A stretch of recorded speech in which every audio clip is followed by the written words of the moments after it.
Dimulai ya.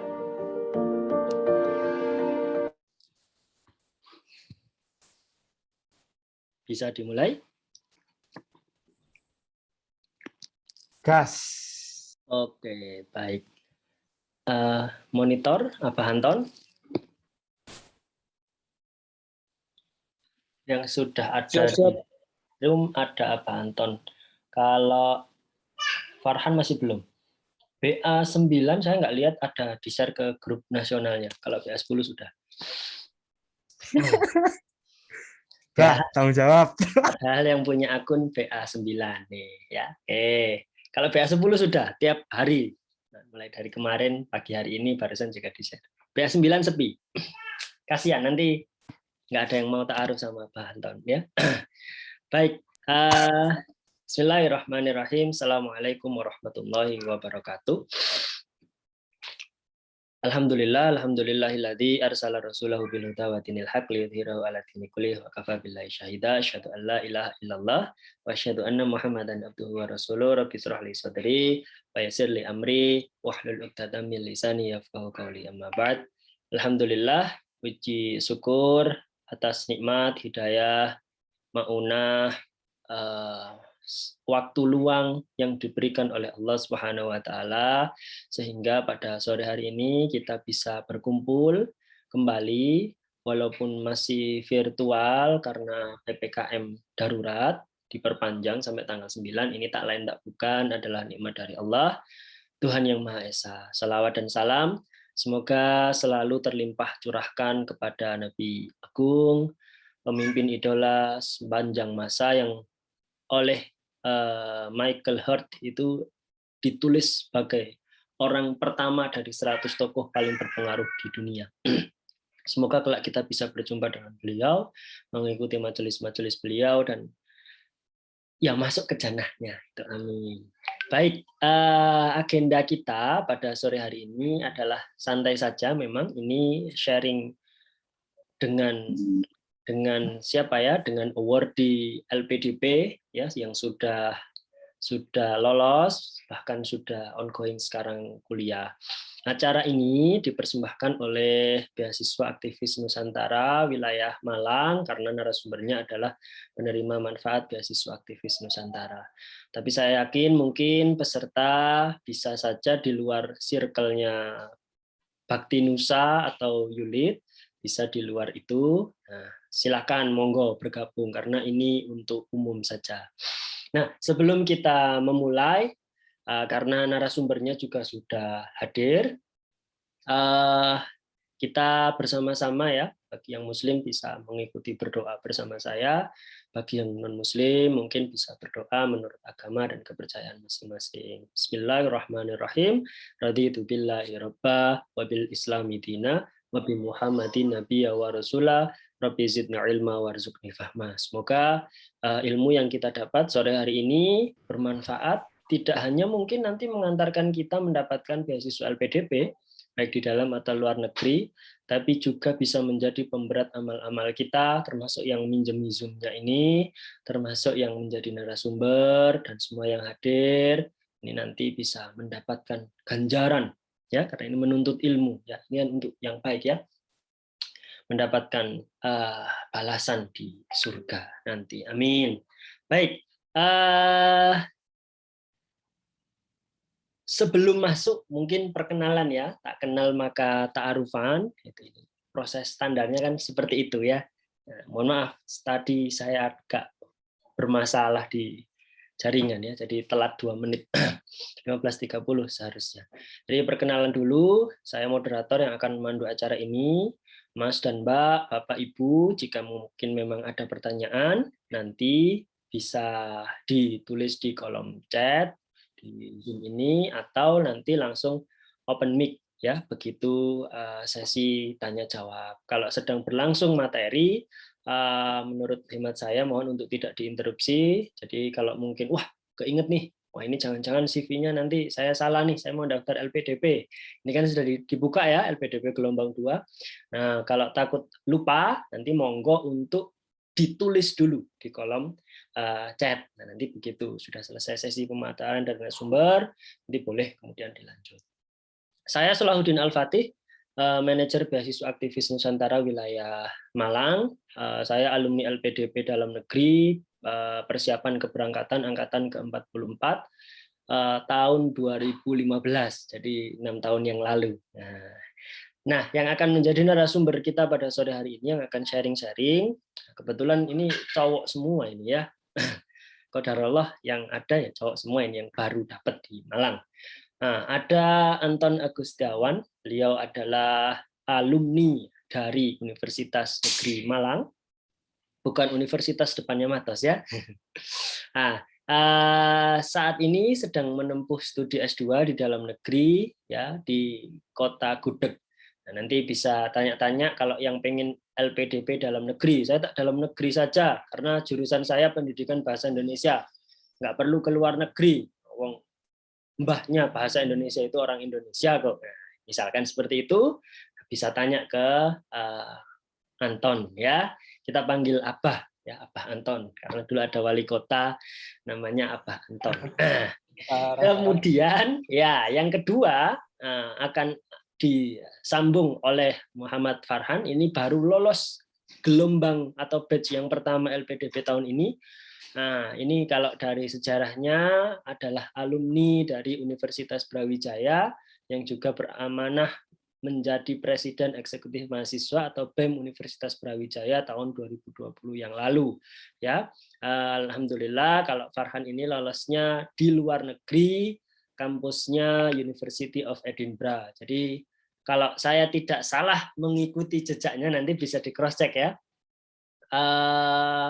Awalnya terkendala oleh IELTS, kemudian oleh beasiswa aktivis Nusantara diadakan program ADP, alhamdulillah Farhan ini jadi dapat 7 ya overall score IELTS-nya. Jadi alhamdulillah langsung begitu dapat 7, Edinburgh sudah lolos. Dan kalau saya tidak salah lagi, sebenarnya selain di Edinburgh, Farhan ini juga sudah dapat LOE di York kalau nggak salah, University of York. UCL sih. UCL juga, kemudian di Universitas Birmingham. Jadi ya sekitaran Inggris semua. Ternyata yang ditulis untuk daftar LPDP di Edinburgh dan alhamdulillah sudah lolos. Nanti kita tanya-tanya gimana sih gitu. Karena katanya justru kalau ke luar negeri wawancaranya malah nggak diajak pakai bahasa Inggris. Yang dalam negeri kayak apa? Anton ini kayaknya pas wawancara LPDP diajak ngomong pakai bahasa Inggris ya. Saya dulu juga gitu ya. Cuma bisa yes gitu. Oke, tanpa berpanjang lebar, kesempatan pertama saya berikan kepada senior dulu yang sudah ada di room ini. Ya, kelihatan ya dari mukanya sudah seksi ya, seket siji. Enggak ya? Parah. Diet. Sinyal saya aman nih, Mas. Apa? Keluar Oh, masuk. bagus. Fotonya Videonya bening, kok wajahnya cerah ya. Cuma ini kok nggak kelihatan wajahnya ini sekarang. Nah, ini nggak kelihatan ya video Mas juga kelihatan nggak pada sudah apa-apa. Tapi kalau suara oke. Udah. Nah, kalau videonya nyala hidup gitu ya. Nyala mati ya, kalau nyala hidup sama.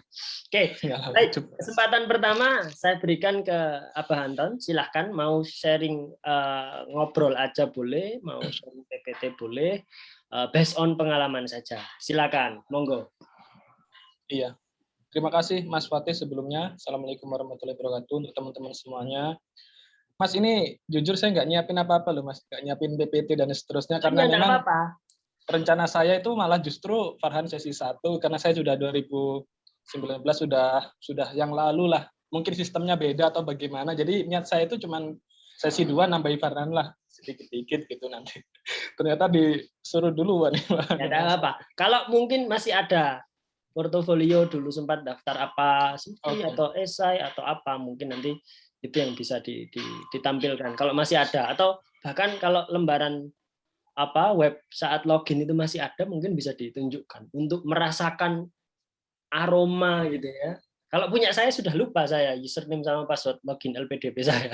Jadi nggak bisa saya tunjukkan. Mungkin, tapi kalau enggak ya dimulai sambil cerita aja, sambil dicari mungkin nanti ini esainya, ini proposal studinya gitu, atau proposal tesisnya misalkan. Monggo, Mas.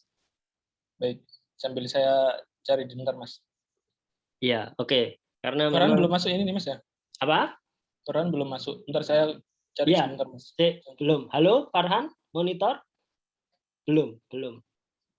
Kayaknya perlu ada yang menghubungi. Ya, Telat, Mas.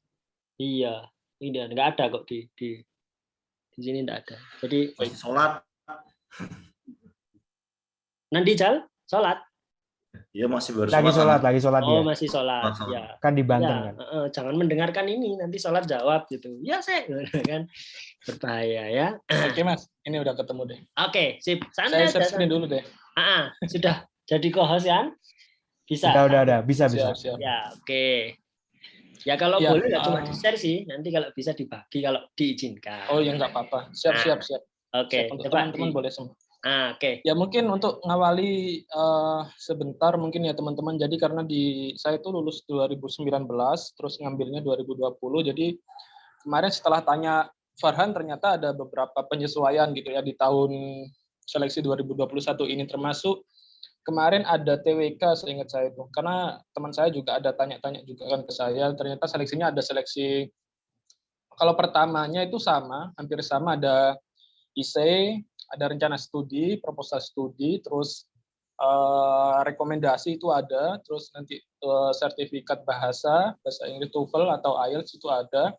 Nah, yang di seleksi substansi, seingat saya itu ada 2 kemarin.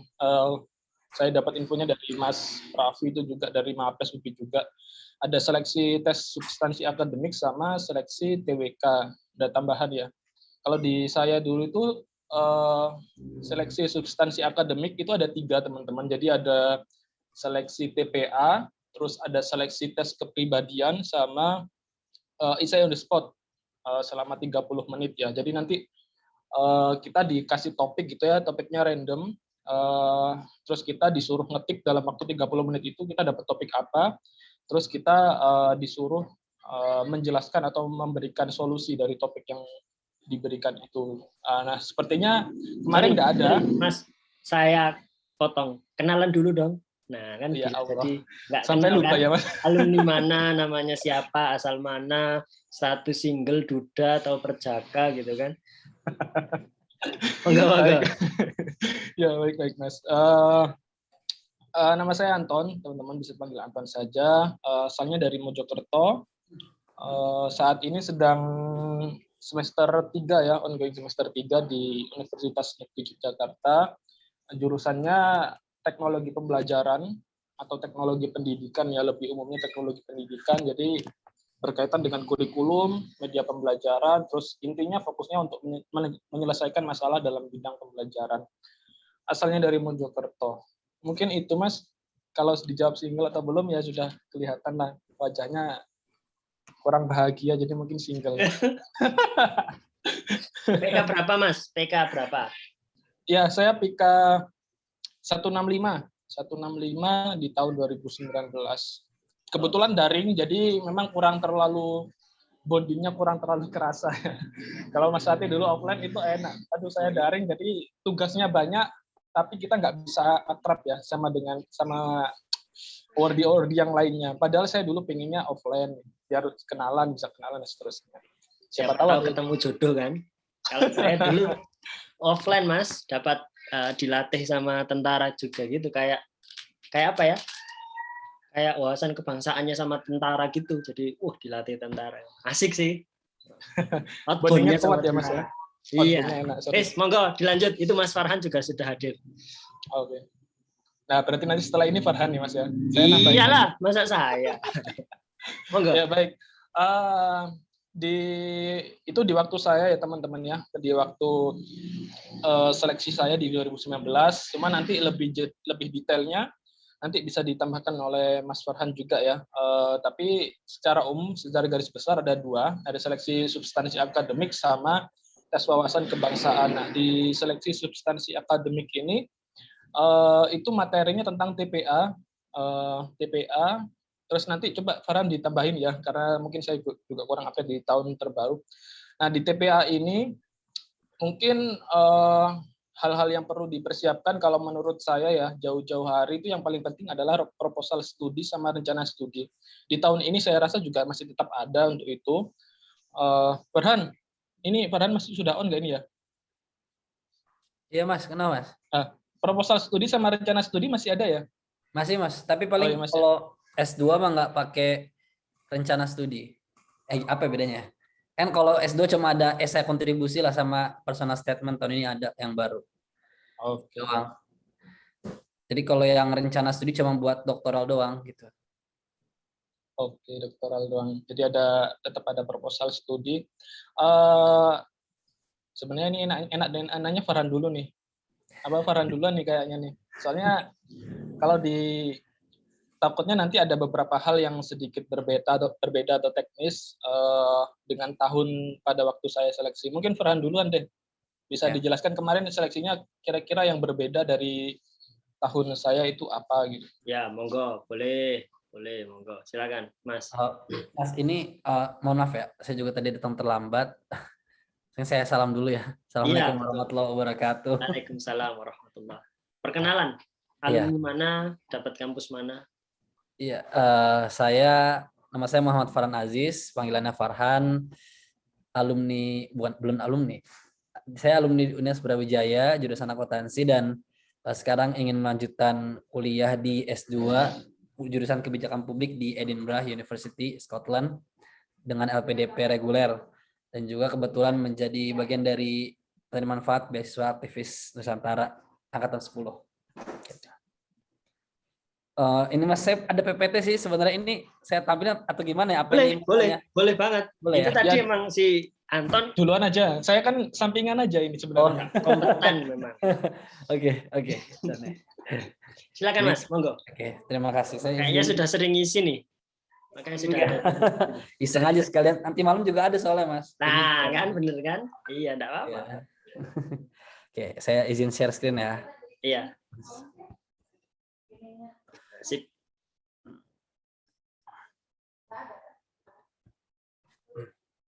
Mungkin oke, teman-teman, mungkin saya fokus pada hal-hal yang menurut saya berbeda dari tahun 2019, karena kan saya juga nanya-nanya ke awardee 2019, 2018 gitu, dan lain-lain. Memang ada beberapa hal yang berbeda yang perlu di-highlight. Pertama, LPDP mempunyai 3 tahap, teman-teman, 3 tahap administrasi, tes bakat skolastik, sama wawancara. Nah, sebenarnya kalau kita sudah tahu tahap pertama seperti apa, kalau menurut saya tahap kedua akan lebih memberikan banyak gambaran. Jadi mungkin teman-teman yang hari ini ingin mencoba tahap 2 atau mungkin di tahun depan bisa menjadi modal juga. Pertama, kalau menurut saya administrasi paling menurut pepatah sesepuh gitu, intinya adalah selama itu memenuhi kriteria minimum itu pasti insya Allah lolos. Karena kan nggak mungkin ya, misalkan kemarin tuh pas tahap 1 pas aku itu 6.666 berkas yang masuk itu cuma di screen dalam waktu 1 minggu. Bahasanya nggak mungkin dia menilai kedalaman gitu, in-depth-nya esai masing-masing. Kalau menurut saya nggak mungkin sih. Jadi paling minimal dia itu ngelihat itu dari minimumnya. Misalkan kalau IELTS, kalau kamu tujuannya ke luar negeri berarti 6,5. Kalau misalkan dalam negeri pakai TOEFL dan lain sebagainya. Jadi minimal memenuhi itu aja. Atau mungkin esainya menurut saya ya nggak bakal dilihat kualitasnya, segimana substansinya, tapi lebih kepada ini misalkan tidak melebihi berapa ratus kata dan lain-lain. Cukup itu. Nah, jadi teman-teman yang mungkin ada kata bahasanya ada keinginan, silakan lihat di website LPDP. Jadi maksud saya itu ketika bertanya kepada pesertanya yang atau award yang sebelumnya, itu lebih baik nanyain yang benar-benar teknis, bukan yang kayak berkasnya apa aja ya, atau mungkin yang bersifat hal-hal yang sudah dipaparkan gitu di websitenya. Jadi udah ada booklet dan lain sebagainya, insya Allah lengkap. Selama memenuhi aspek tersebut, insya Allah ya sudah lolos ya gitu. Nah, mungkin yang agak sulit menurut saya di tes bakat skolastik, karena dia itu kan nilainya saklek rigid ya teman-teman, rigid, sehingga kita harus bisa menjawab soal dengan benar. Kalau saya boleh ngasih rekomendasi, tahun 2019 sama tahun 2021 jenis soalnya beda. Kalau yang 2019 lebih condong ke SAT, apa sih namanya, assessment stand pokoknya assessment test saja yang biasanya dipakai di masuk sekolah untuk di Amerika biasanya. Tapi di tahun 2021 ini tipe soalnya itu mirip banget sama GMAT, Graduate Management Assessment Test. Jadi teman-teman bisa lihat contoh soal GMAT. GMAT emang ada esainya, tapi di tes bakat TBS ini nggak ada, makanya disebutnya, kalau menurut saya lebih cocok disebut mini GMAT karena verbal, kuantitatif, sama problem solving itu mirip banget sama soal-soal yang ada di GMAT, tinggal beda bahasa doang. Jadi bagi teman-teman yang mungkin pengen mengetahui, silakan dilihat GMAT, itu pasti keluar soal-soal yang seperti itu. Kalau misalkan emang sama gitu kan, saya nggak tahu ya, tapi yang penting di tahun kemarin, yang tahap 1 kemarin kayak gitu soalnya.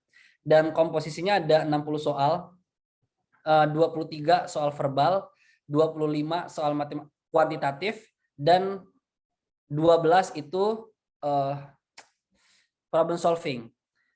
Nah, yang berbeda adalah kalau yang verbal itu tidak ada kayak sinonim dari ini apa, misalkan sinonim dari ceria apa, nggak ada, sinonim antonim nggak ada, tapi langsung silogisme atau misalkan padanan kata gitu, sama atau enggak dan lain sebagainya. Jadi udah langsung comparison, perbandingan, bukan yang kayak sinonim antonim.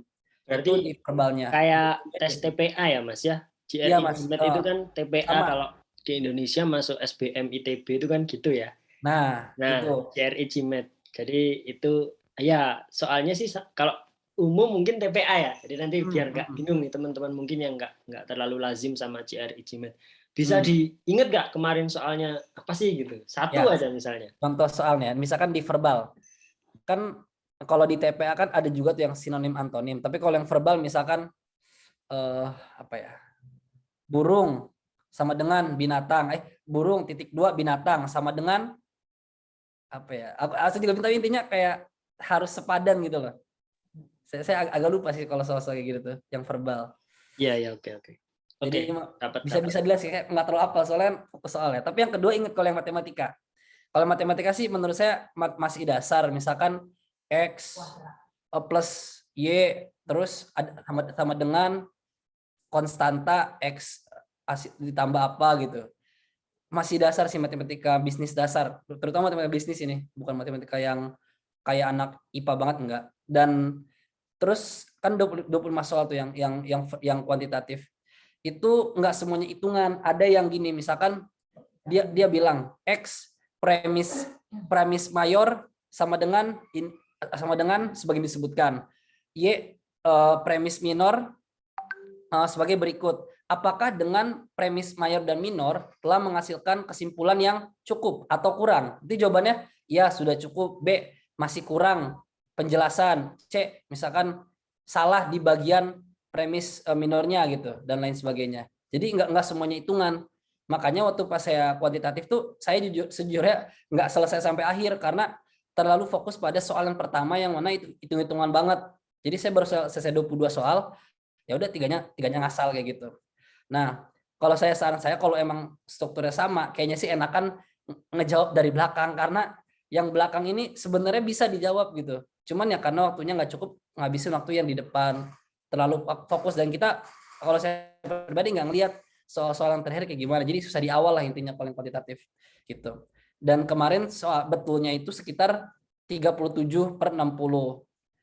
Kalau kata orang-orang tahun 2019 itu minimal 39 kalau reguler luar negeri. Ternyata di tahun ini sepertinya ya, karena ada teman juga lolos luar negeri betulnya 36/60. Jadi kalau main aman 60% lah dari seluruh soal, plus dia itu jangan ada yang di bawah 50% di subtes masing-masing.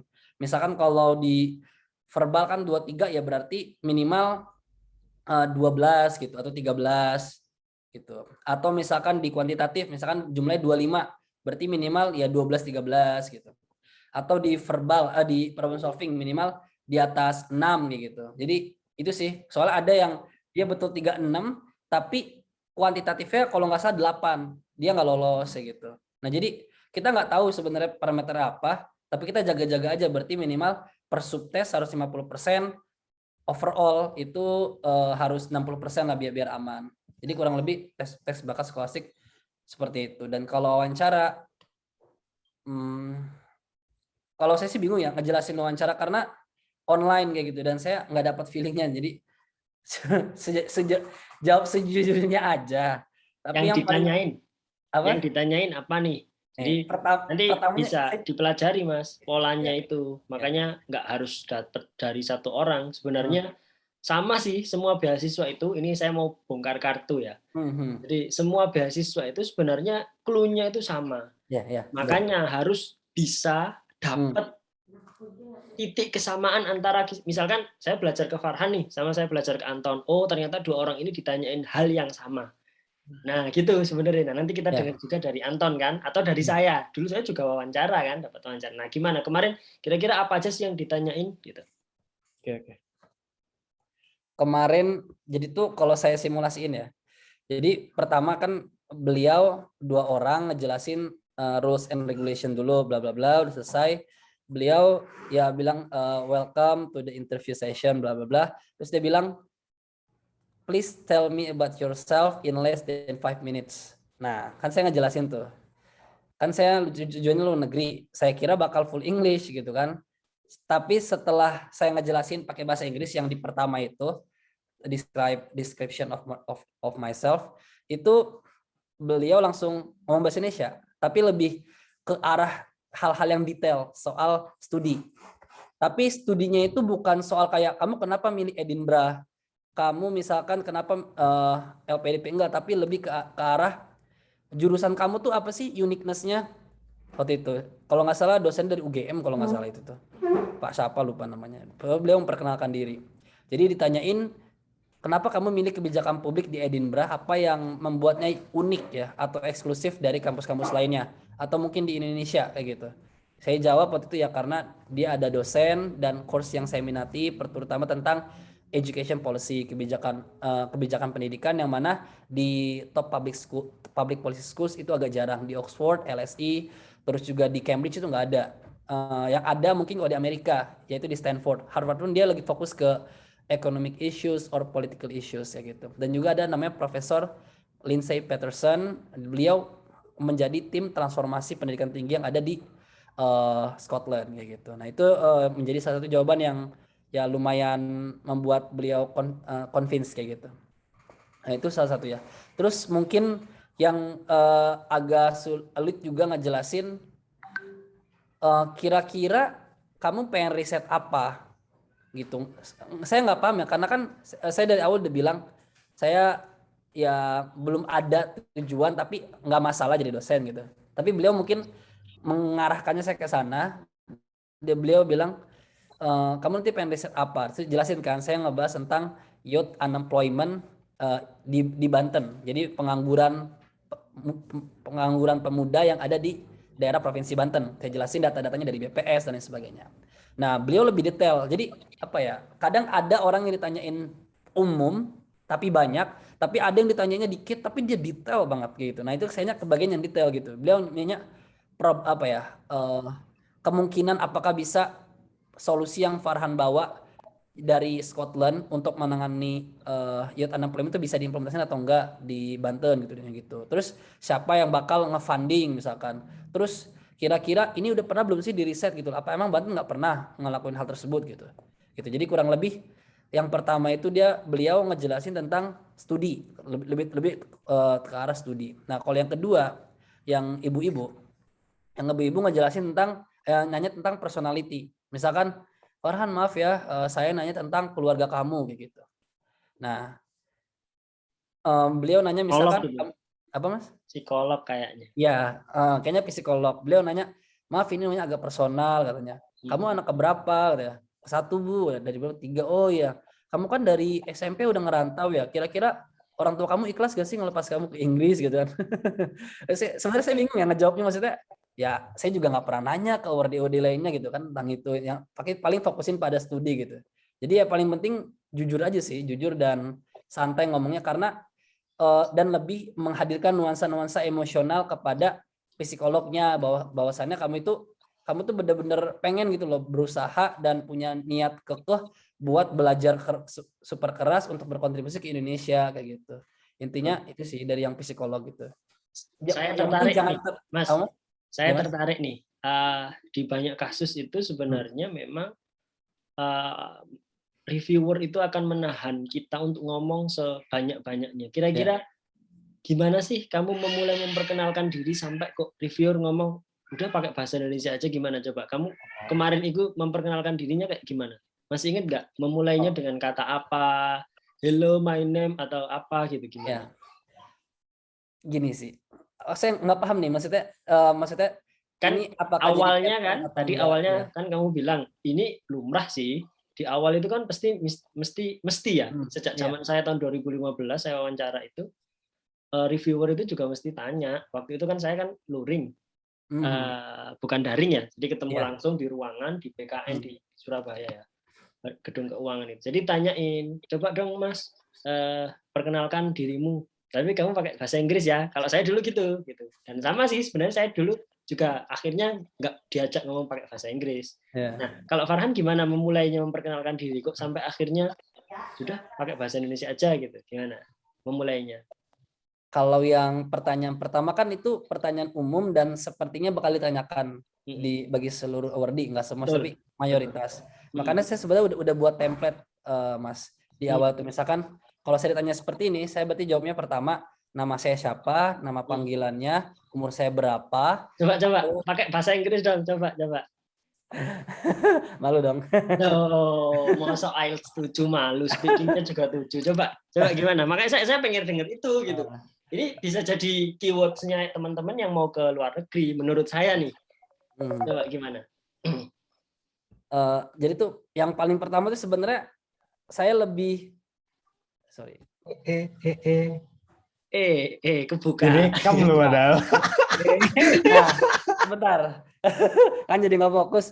Nah, jadi yang pertama tuh saya sebenarnya cuma cengar-cengir aja, Mas. Maksudnya nggak terlalu, misalkan soalnya ada nih awardee yang pas pertama kali ketemu kan kayak udah keringet dingin gitu. Nah, iya, banyak. Saya lebih apa ya? Lebih ente memaksakan. Daring kan? Dan lebih memaksakan untuk itu, untuk senyum aja walaupun juga sebenarnya takut juga gitu. Enggak, kan sorry nih. Kalau sudah pernah les IELTS pasti tahu nih. Ya. Level speakingnya hello, my name is Fatih. Dengan misalkan yang lain gitu. Gimana? Kemarin kamu gimana? Kalau memperkenalkan diri Pak, gimana nih? Karena satu kata dan susunan grammar yang berbeda saja skornya kan beda nih kalau speaking. Coba gimana sampai akhirnya harus nggak usah ngomong bahasa Inggris deh, bahasa Indonesia aja gitu. Gimana coba? Kenapa saya jadi di interview lagi? Biar teman-teman tahu dan mungkin jadi template nih, template-nya teman-teman kalau nanti perkenalan diri. Betul. Okay, thank you for your invitation. Saya lupa namanya siapa, Mr. and Mrs. My full name is Muhammad Farhan Aziz, but please you can call me Farhan. I'm 23 years old. I come from Serang, Banten. I was graduated from University of Brawijaya, majoring in accounting for public sector, 2016 to 2021. I'm actually interested in public policy related issues, for example, about economics, political education topics. Then prior to my graduation, I was a president of Student Union University level, 2020 period. Then was also awarded as the most outstanding student, faculty level and university in 2019 after participating in various organizations, competitions, and social activities in my entire university life. I also interested in I spent in my spare time. I used to read a variety of books, for example, religious one, then education book, and then about the motivations. Because I think by reading books, it gives me a lot of insights and also learning that. Oke, cukup. Ya, kalau saya jadi reviewernya sih sudah dapat juga gitu. Jadi gini teman-teman, kalau dari grammar sama pilihan katanya sih biasa sih, B aja gitu kan. Kalau kata anak sekarang B aja.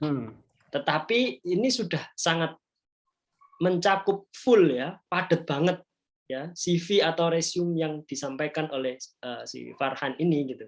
Dan yang saya, kalau anak sekarang kan notice me gitu ya. Yang saya notice tadi, gitu ya, itu yang pertama tadi Mas. Jadi ini polite banget, sopan banget ketika kita disuruh perkenalan terus kita bilang makasih gitu.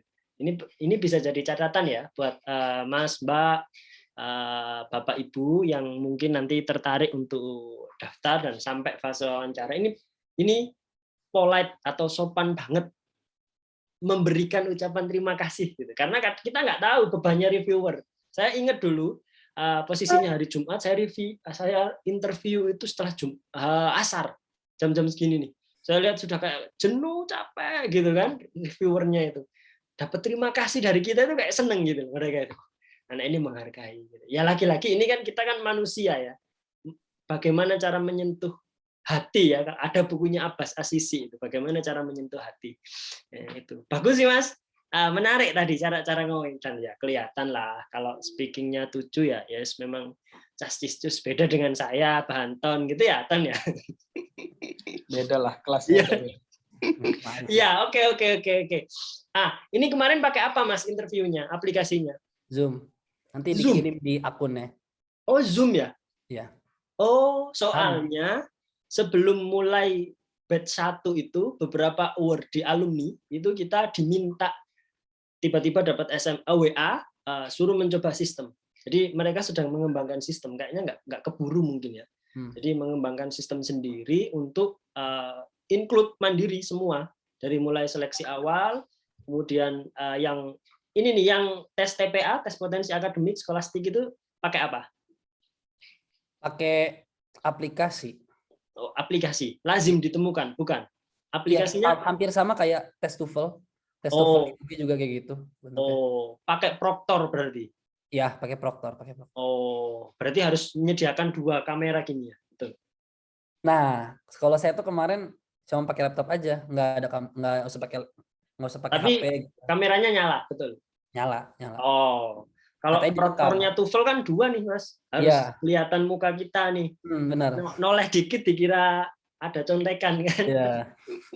Tapi nggak tahu, katanya kan ada apa kayak kamera apa sih hasil kameranya itu kan di kiri atas itu. Dia bilangnya itu bakal direkam. Cuman nggak paham sih emang direkamnya gitu ya. Saya ngerasa nggak direkam sih. Iya, Proctor juga bilangnya gitu, direkam. Tapi Allahu a'lam ya. Ya, apa yang jelaskan sudah lolos. Nah, apalagi nih yang ingin disampaikan dari wawancara sebelum saya geser ke Mas Anton? Sama wawancara, menurut saya yang penting itu kan sebenarnya wawancara itu tugasnya adalah ngevalidasi apa yang sudah kalian submit di administrasi, terutama soal karakter, personality, sama juga study and contribution. Nah, yang penting itu menurut saya study dan contribution, karena ketika kita menimbulkan banyak pertanyaan di esai kita, itu yang bakal digali banget ketika diwawancara. Tapi kalau kita udah preemptive, udah ngejelasin banyak di esai, itu insya Allah beliau hanya tugasnya untuk ngevalidasi. Emang bener ya kayak gini gitu. Dia cuma ngevalidasi aja.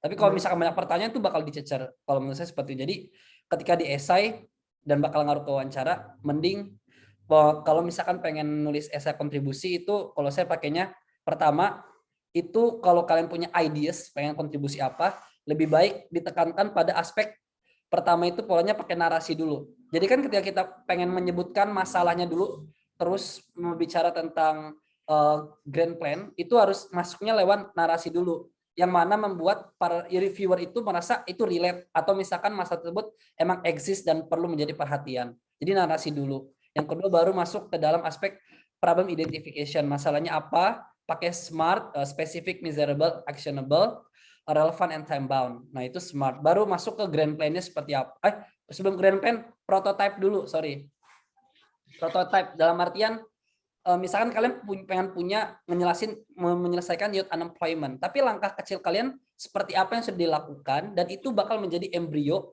untuk kita melakukan suatu grand plan tersebut. Nah, baru grand plan, apa yang pengen lakukan dijelasin secara detail. Dan terakhir, mending nantumin ke contingency plan. Karena pasti itu yang bakal ditanya pas diwawancara. Kalau gagal gimana? Kalau nggak terwujud gimana? Nah, itu kita udah jawab duluan di essay. Kayak gitu. Jadi tugas mereka nanti ya bahasanya wawancara tuh bisa dibuat serigid mungkin kalau misalkan kita memberikan essay yang menurut saya komprehensif kayak gitu. Ya, itu sih kurang lebih kalau misalkan soal wawancara PDP. Ya, dan kalau konkret nih, kalau boleh ya dibagilah itunya ya. Nggak apa-apa dikasih watermark atau apa gitu, esai atau itunya ya. Mas Anton juga ya di-share di kolom komentar. Saya ingat 2015 dulu itu begitu saya lolos itu, wah, esai saya itu saya kirim-kirim itu ke orang-orang yang minta. Semoga jadi barokah lah. Kita kan nggak tahu ya. Karena ya meskipun kita share kan kita cuma bisa mempelajari kan. Karena setiap orang itu kan ya unik kan. Sesi uniqueness-nya itu nggak mungkin sama sudah. Nah, gitu. Ini slide-nya emang cuma satu, Mas Arhan? Masih ada lagi. Gimana? Oh iya, boleh. Soal ngebahas esai saya sih. Oh iya, boleh tuh. Saya tadi nungguin. Nah, ini slide-nya katanya mau nge-share slide cuma satu gitu kan. Iya, mana nih? Nah, ini. Ini nih, banyak nih. Pakai bahasa Indonesia nih. Inggris, Mas. Oh iya ya, kalau keluar harus pakai bahasa Inggris. Enggak tahu ya, tapi saya tanya, kan saya terakhir disuruh nanya, saya nanya, kalau misalkan esai itu boleh nggak sih bahasa Indonesia? Sebenarnya nggak apa-apa. Gitu.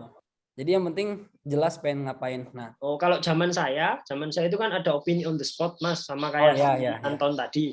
Nah, berkas-berkas daftarnya itu boleh pakai bahasa Indonesia, tapi opini on the spot-nya bagi yang keluar negeri wajib pakai bahasa Inggris. Bingung tuh. Cuma waktu 30 menit, essay on the spot. Nah, ini kan, wah gimana nih, saya nggak ngerti nih. Nulis apa ini? Coba dijelasin dong.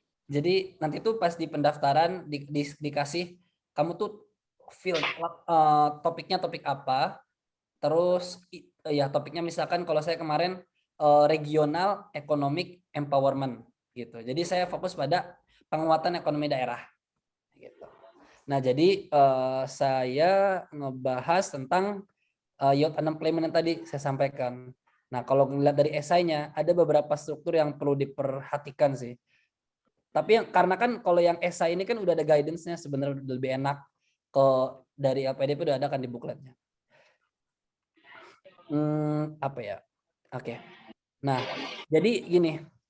Sebenarnya ini kan kalau teman-teman lihat dari bukletnya pasti udah langsung paham apa yang harus dikerjakan kalau menurut saya. Tapi yang paling penting beberapa hal. Pertama, jangan jadikan fakta-fakta atau misalkan statistik itu menjadi penghalang kalian untuk membuat cerita.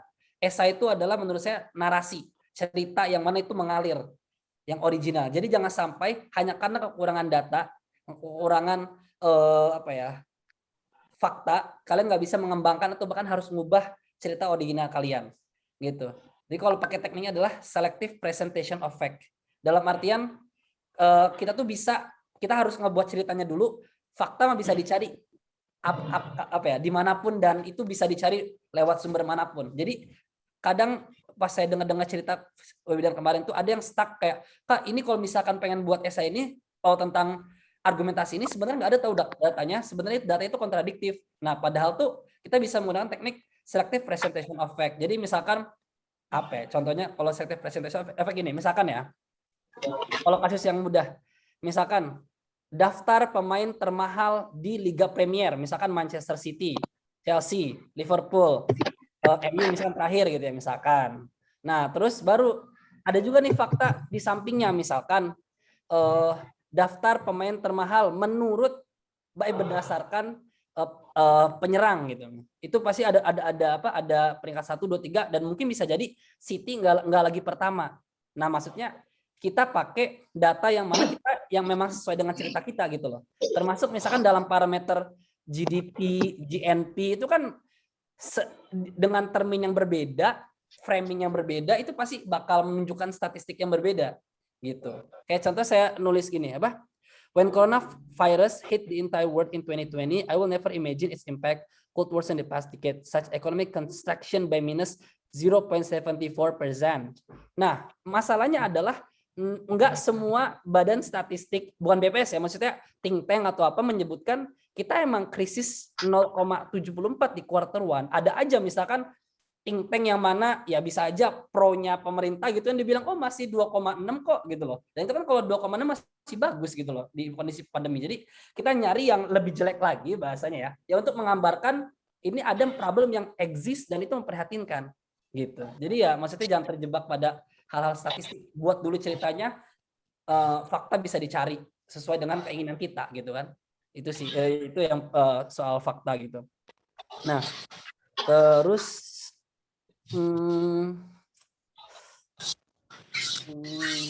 sama.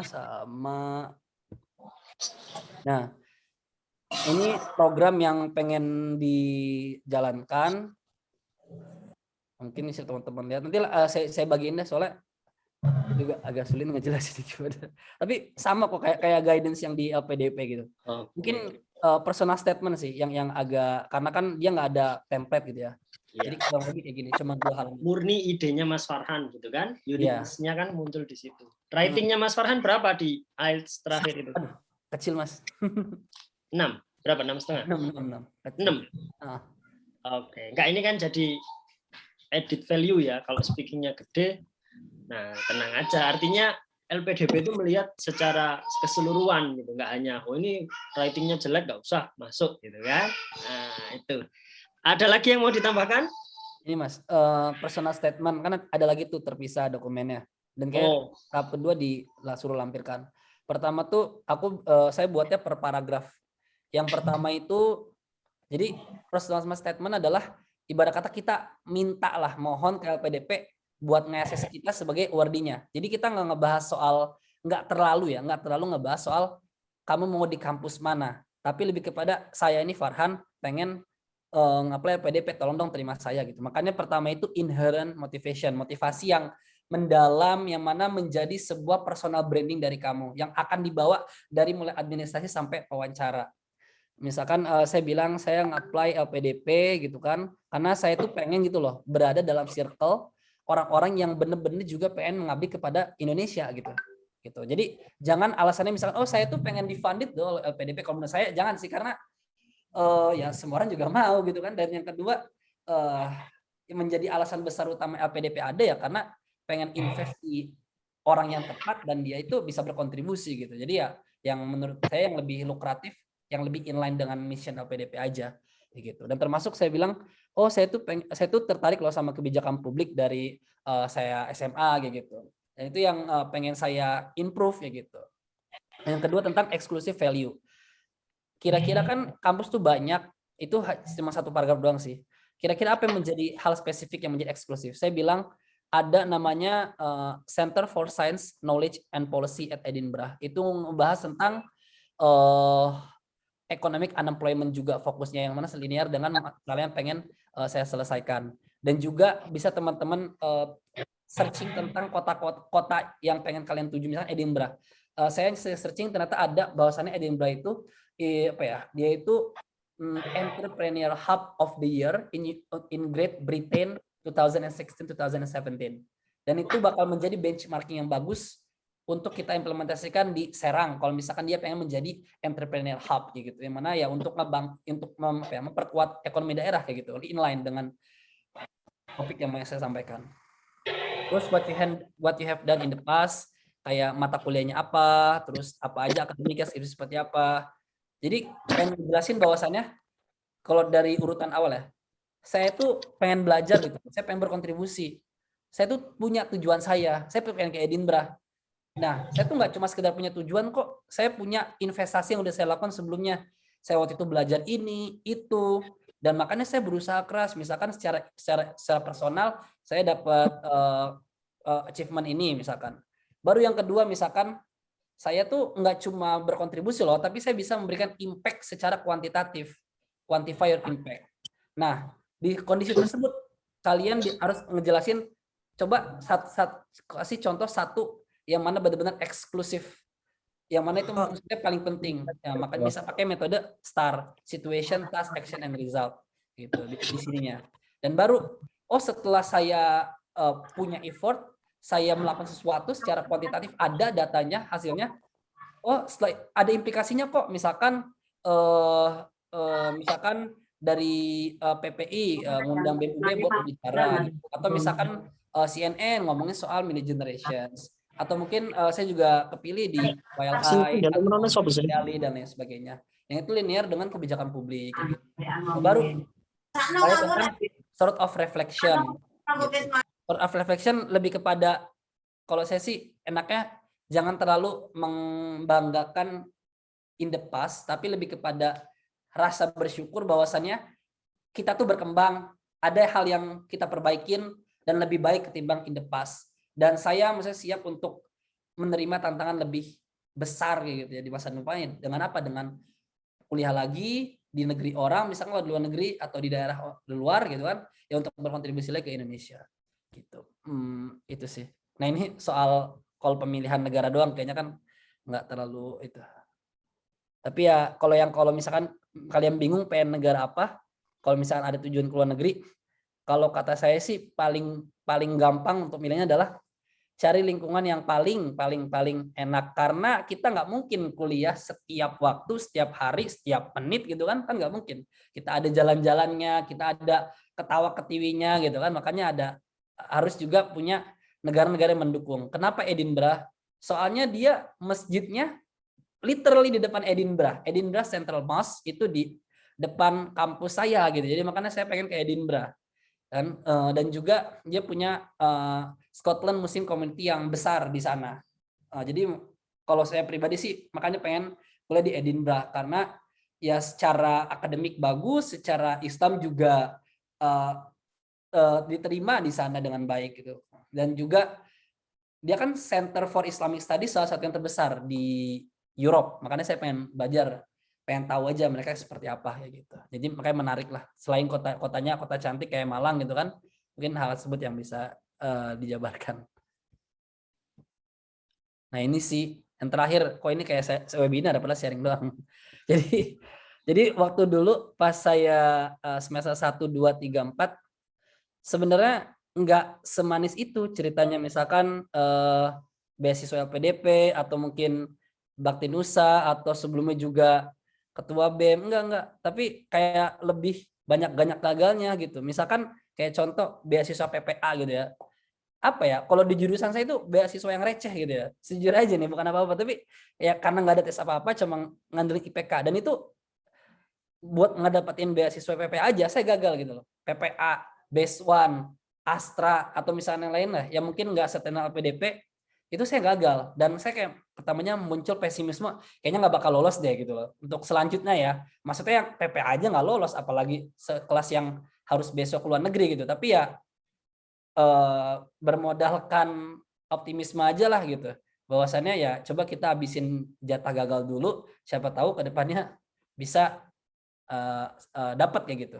Itu sih maksudnya mah, itu sesuai dengan gambar tadi, orang tidak berhasil ya gagal terus menjadi beban. Tapi kalau misalnya orang sukses, gagal itu sebagai modal untuk menaikkan tangga gitu.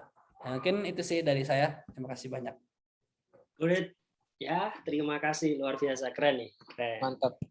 Mantap ya. Ini apa, tinggal ngomong apa ini? Saya cuma nambahin aja ini beratnya. Enggak, artinya ini benar. lengkap. Jadi LPDP itu nggak cuma lihat dari satu aspek ya, oh anak ini IELTS-nya tinggi, tapi memang juga dilihat dari itu tadi, bahkan sampai pemilihan kampus. Ini sama Mas, waktu itu saya juga ditanya, kenapa kamu kok S2 di UNER di Surabaya gitu? Kenapa kamu kok nggak ke Jakarta gitu kan? Kenapa kamu kok nggak ke UGM di Jogja gitu? Nah akhirnya waktu itu saya bilang Surabaya ini kota terbesar kedua loh di Indonesia. Gitu. Kenapa saya kok nggak milih di Jakarta yang paling keren kan Jakarta gitu kan kalau lihat kota-kota, karena saya bilang di Surabaya kota terbesar kedua, karena topik saya tentang pemilu, dinamika pemilunya sangat cair, dan saya juga dekat dengan keluarga karena saya di Gresik waktu itu. Jadi jangan dilihat receh gitu, kenapa sih kok milih Edinburgh? Logis banget bagi orang Islam untuk memilih Edinburgh. Saya baru tahu nih kalau ternyata masjidnya itu ya di depannya kampus, kan enak nih ya kan, jadi di depan kampus ya logis gitu, akhirnya ketemu gitu, oh suasananya juga bagus. Terus tadi dibilang kalau ini bisa jadi prototipe. Bahkan saya berharap nanti begitu balik dari Edinburgh ini jadi sister city-nya Serang. Nah, kalau nggak salah Surabaya sister city-nya itu sama Seoul. Kalau saya nggak salah. Jadi ada sister city, kayak nama kota ini kerjasama dengan kota ini, gitu. Jadi ya Bismillah lah. Ini keren sih. Nah, tinggal dilanjutkan. Kalau personal statement tadi kayaknya hampir sama dengan proposal studi ya, atau study plan ya, Mas Anton ya. Kayaknya saya juga jawab gitu kalau waktu itu nulis tentang proposal studi. Nanti boleh di-share Mas Farhan kalau boleh di room chat ya, kalau boleh esai-esainya. Sekarang dilanjutkan oleh Mas Anton. Ada yang mau di-share? Monggo Mas Anton. Ada lah. Kalau nggak ada saya kick. udah saya bilang Mas, harusnya itu Farhan. Jadi saya cuma nambahin aja lah, nambahin Farhan. Jadi ya, mungkin tadi ada sedikit kan ada yang beda. bersinggung. Di dalam negeri kan beda kebutuhan. Iya, Betul, monggo. Di-share juga dong apa gitu.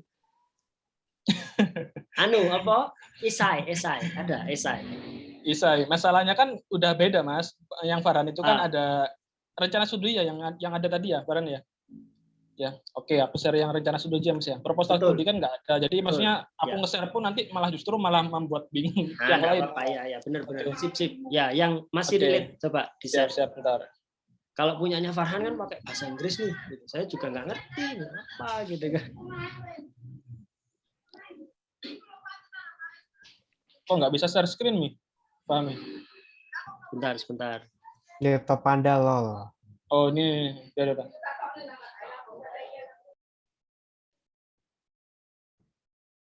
Bukan laptop Anda, itu jaringannya. Ya pantas pakai HP. Oh iya. Iya. Tak matikan dulu nih videonya. Ini udah kelihatan ya Mas ya? Sudah. Ya. Ini sebelum ke sini mungkin aku nambahin dikit-dikit aja yang disampaikan Farhan tadi, terutama yang di bagian wawancara itu benar banget ya teman-teman menurut aku. Jadi pembawaan kita pertama kali itu akan menentukan bagaimana reaksi dari interviewer itu sendiri. Karena ini bener sih kalau menurut aku dulu itu juga aku jadiin kayak aku highlight bener-bener, maksudnya kita itu interviewer itu mewawancari nggak hanya kita ya, nggak hanya satu orang. Jadi ada banyak orang lah yang diwawancari dalam satu hari itu, apalagi kita kebagian jam 1 atau mungkin jam 2 gitu ya. Kebetulan saya tuh jam 2 kemarin. Jam 2 pada waktu wawancara, jadi itu jam capek-capeknya mungkin ya. Memang setelah makan siang jam 12, mungkin jam 2 itu sudah jam ngantuk-ngantuknya gitu ya. Kalau kita nggak bisa membuat strategi atau membawa situasi interviewer itu agar tertarik ya, nggak bisa memberikan hal yang unik, itu malah justru kayak jadi bumerang gitu ya. Betul yang dikatakan Farhan tadi, kayak misalkan hal simpel mengucapkan terima kasih itu juga sangat hal kecil, tapi ya menurut saya itu juga akan berdampak lah bagi teman-teman.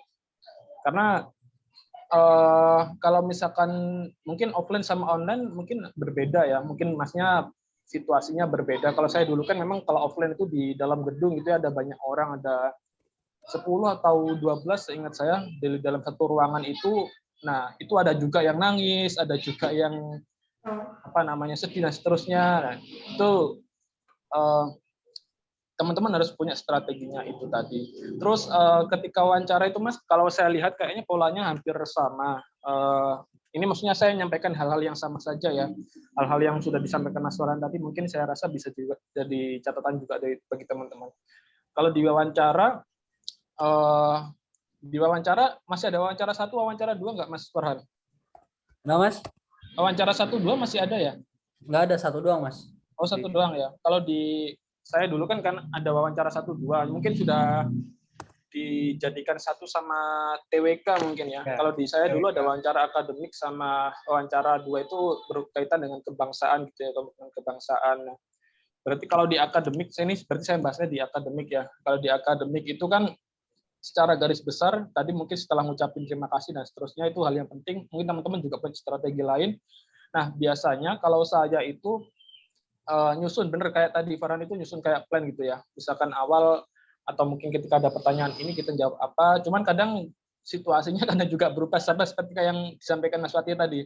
Saya justru itu yang setelah saya tanya teman-teman ya, teman-teman saya juga yang daftar di LN, justru mereka awal-awal itu ada yang full bahasa Indonesia. Maksudnya wawancaranya itu nggak ditanyain pakai bahasa Inggris sama sekali, sama sekali. Ada juga yang mungkin perkenalan saja pakai bahasa Inggris, tell yourself tadi 5 menit, setelah itu ya bahasa Indonesia lagi. Cuman justru yang saya itu kebagian kan daftar dalam negeri. Terus saya coba tanya teman-teman yang lain yang lolos itu teman-teman saya, ketika wawancara mereka justru juga ditanyain bahasa Inggris malah justruan. Ketika perkenalan awal itu sama kamu ngambil kampus mana dan seterusnya itulah. Nah itu kan kalau misalkan kita nggak prepare, biasanya kan kaget ya. Kalau ketika ditanyain itu, saya milih dalam negeri kok disuruh perkenalan pakai bahasa Inggris gitu ya. Terus ditanyain kampusnya dengan bahasa Inggris gitu ya. Kalau misalkan kita sudah kaget kan biasanya itu ya itu mungkin strategi interviewer ya. Rencana kita yang kalau kita sudah grogi, sudah gugup, rencana yang kita susun kalau ditanya ini kita jawab ini itu kan bakalan bujar gitu ya. Nah itu mungkin memang ketenangan itu jadi hal yang penting yang mutlak. Well prepare itu juga jadi kunci juga di tahapan wawancara, benar tadi. Terus kalau di tahapan wawancara ini sebelum ke sini ya Mas Wati, karena nambahin Mas Farhan tadi. Di tahapan wawancara akademik itu ada berapa ya kemarin Farhan? 3 ya, sama ya? Ada 3 orang kah atau 2 orang? 2 Mas. Kalau saya kemarin 2 tapi ada juga yang 3 katanya. Oh, ada yang 3 ya. Berarti mungkin polanya hampir sama teman-teman. Jadi ada psikolog yang terus ada juga dari LPDP, ada juga dari satu orang yang sesuai dengan bidang kita. Misalkan kita ngambil pendidikan ya, yang mewawancari kita bakalan orang yang berkaitan dengan pendidikan. Nah, polanya mungkin hampir sama tahun-tahun ke depan. Psikolog biasanya pasti nanyain tentang orang tua, nanyain apa gitu ya. Ini tentang intinya mengulik emosional kita, tendensius kita. Saya dulu juga pernah mikir ketika wawancara itu, ketika saya menyiapkan jawaban seperti ini, kira-kira saya ini kayak apa ya, mungkin kayak istilah Farhan tadi kayak mengemis atau apa gitu ya tadi. Intinya layak nggak ya ketika saya jawab seperti ini gitu ya. Apakah saya itu kayak terkesan ambisius banget atau bagaimana gitu. Nah itu mengulik seperti itu. Kalau di bagian saya kemarin, psikolog itu lebih mengulik ke keteguhan pendirian ya. Ini saya bahasnya di dalam negeri ya. Saya dapat pertanyaan dari psikolog itu, saya masih ingat psikolognya ini kebetulan orang Astra, mantan, maksudnya pernah bekerja sebagai HRD di Astra. Beliau membaca CV saya, jadi sebelum wawancara itu teman-teman saya membagikan CV saya kepada interviewer. Nanti kan tergantung teman-teman ya caranya seperti apa gitu. Jadi interviewer itu membaca CV saya cetak ya, maksudnya nggak dalam bentuk lampiran kertas HVS seperti ini, saya cetak yang rapi, yang sekiranya layak gitulah saya berikan ke interviewer. Kebetulan orang Astra ini melihat gitu ya, membaca CV saya pernah ikut di berbagai kegiatan, ya intinya mungkin kenapa kamu nggak milih di luar negeri aja gitu ya. Di interviewer yang psikolog ini, padahal dari sisi prestasi kamu nggak kalah gitu. Dari sisi IPK mungkin di atas 3,5 kamu nggak kalah gitu ya. Kenapa kamu nggak daftar dalam negeri gitu. Intinya kalau di koyak gitulah pendirian kita gitu ya. Cuman nah dari situ kalau misalkan kita kayak kadang kan orang mungkin mikir ya, kamu daftar tahun depan aja ya, kadang kan mikir gitu ya. Ya kenapa ya saya nggak coba aja tahun depan gitu ya, dan seterusnya gitu. Nah itu dari situ teman-teman harus menguatkan dulu kalau misalnya sudah daftar di dalam negeri, ketika ditanya seperti itu ya teman-teman harus juga menyiapkan gitu ya, seperti pendiriannya gitu ya. Ada juga yang bahkan di samping-samping saya itu ada yang nangis, tanyain orang tua, nah seterusnya tentang perjalanan hidup, dan seterusnya. Kalau di wawancara sih mungkin itu tadi sih ya, prepare. Kalau misalkan teman-teman, kalau saya dulu itu membawa bukti ya teman-teman ya, maksudnya ketika ditanyai tentang, memang saya dulu benar seperti Mas Wati dan Farhan tadi sampaikan, teman-teman kalau bisa di wawancara itu kayak mengarahkan ya pembukaannya ya, biar kata kayak apa ya, starting point-nya itu dari mana, misalnya dari terima kasih itu kalau bisa disusun. Karena kebetulan saya dulu itu lebih mengarahkan wawancara ke arah prestasi sih. Saya punya paten ini, saya jelaskan ini. Jadi nanti interviewer itu nanyanya nggak nanya hal yang general gitu, yang umum gitu ya, tentang kampusmu apa, tapi lebih menanyakan tentang oh ya hak patenmu ini tentang apa gitu ya, tentang aplikasimu tentang apa. Maksudnya awal pembicaraan kita itu akan menentukan obrolan berikutnya itulah. Poin saya di situ. Jadi teman-teman kalau misalkan punya kelebihan, misalkan ketua BEM gitu ya, mawapres gitu atau apa gitu, punya hak paten, pernah publikasi karya ilmiah, starting point-nya ketika wawancara kan disuruh memperkenalkan diri tuh. Nah, kalau bisa disinggung itunya, kelebihannya itu. Jadi agar wawancara ini nggak mengulik hal yang lebih dalam tentang kelemahan kita gitu ya. Kalau misalkan teman-teman nggak pernah ikut organisasi, nggak pernah jadi ketua BEM, terus nggak pernah punya hak paten dan seterusnya. Nah, kalau bisa itu seperti tadi disusun hal yang meyakinkan mulai dari kayak ucapan terima kasih dan seterusnya itu. Jadi ada strateginya. Terus kalau yang di tes substansi akademik ini juga menurut saya kadang jadi bumerang sih Mas Fatih dan Farhan. Kalau kemarin Farhan nilainya langsung muncul nggak ya pada waktu tes bakat skolastik ini? Langsung Mas, langsung muncul. Langsung ya. Jadi benarnya dong, benarnya berapa?